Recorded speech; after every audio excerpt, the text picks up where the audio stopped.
Top quality और consistent performance के लिए सिर्फ सिल्वर पंप्स। टॉप क्वालिटी और कंसिस्टेंट परफॉर्मेंस के लिए सिर्फ सिल्वर पंप्स, नाम याद रखना। राज्यात सध्या पावसानं जोरदार हजेरी लावली असून कोकण किनारपट्टीचा भाग तसेच घाट माथ्यावरती सध्या हलक्या ते मध्यम स्वरूपाच्या पावसाची शक्यता आहे। मी सध्या मुंबईच्या बँड्रा परिसरामध्ये आहे। या ठिकाणची जर स्कायलाईन पाहिली तर लक्षात येतं मुंबईमध्ये काय ढग दाटून आलेले आहेत आणि आज मुंबई, ठाणे, नवी मुंबई आणि उपनगरात हलक्या ते मध्यम स्वरूपाच्या सरी पडण्याचा अंदाज आहे।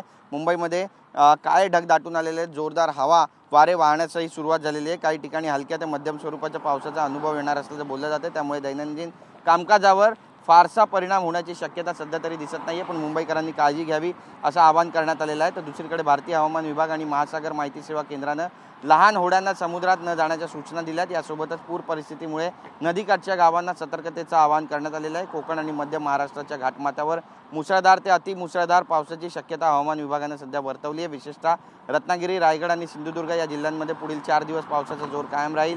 तर या ठिकाणी ऑरेंज अलर्ट सुद्धा जारी करण्यात आलेला आहे। मुंबईमध्ये परिस्थिती आपण पाहतोय की कशा स्वरूपाची राहील। 4 दिवस हलक्या स्वरूपाचा पाऊस पडणार आहे, त्यामुळे मुंबईकरांनी आपली काळजी घेणं सुद्धा तितकंच गरजेचं आहे। कॅमेरा पर्सन अमित शिगवणसह गिरीश गायकवाड, TV9 मराठी, मुंबई।